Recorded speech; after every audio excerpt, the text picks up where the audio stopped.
割れた。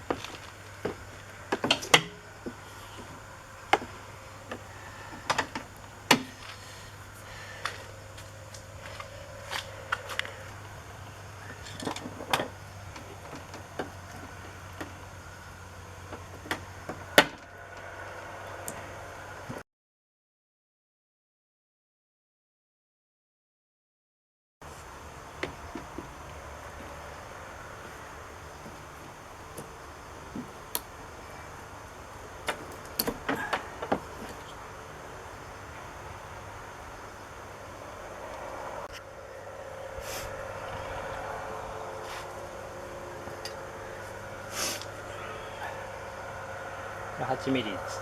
8ミリ。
わからねえな。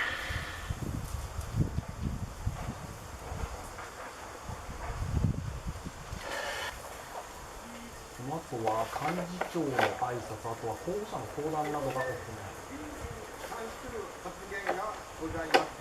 2回幹事長の挨拶ですので、スタジオを出てもらいまして、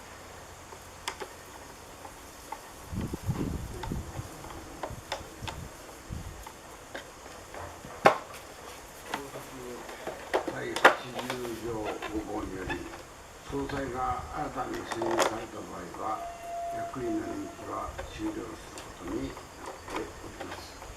また、副総裁並びに党紀委員は、党則上、党大会議員となっていますので、従来、副総裁を置くかどうかを含め、総裁にご一任願いたいと思います。また、両院議員総会長会長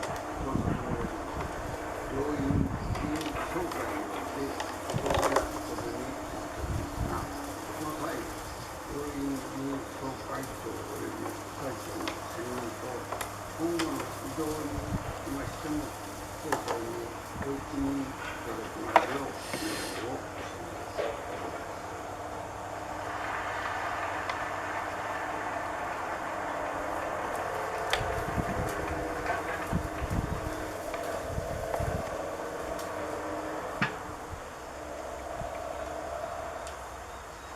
ただいまの二階幹事長の発言を了承するにご異議ありませんか。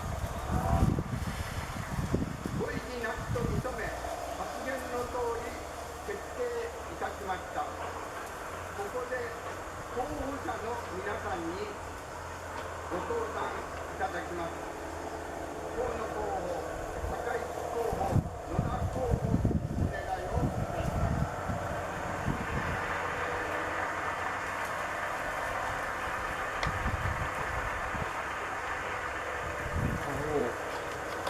例年であればノーサイドということで候補者をしてという形になります。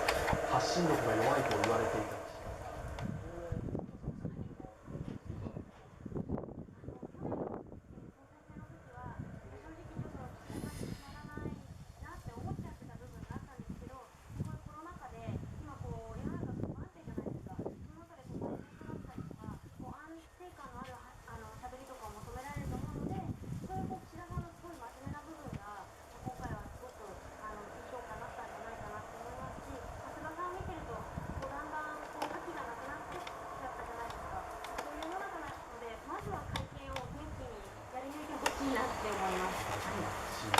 そして法改革が本当に進んでいくのか聞く力ということもおっしゃっていました。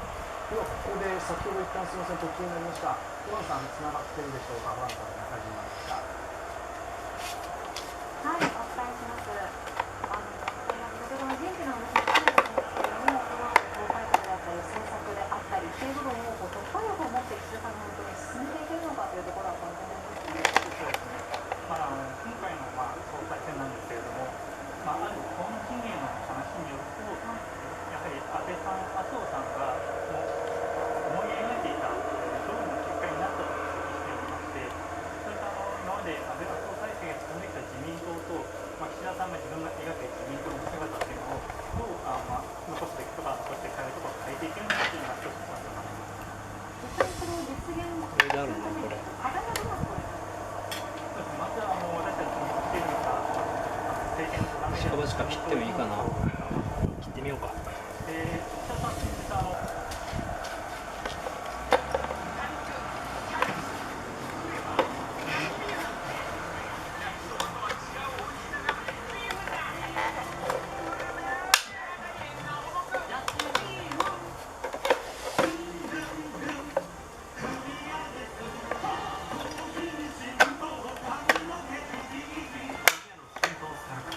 自分を信じて未来です。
別にそういうわけじゃないですって。なんかさ、カップルみたいじゃん。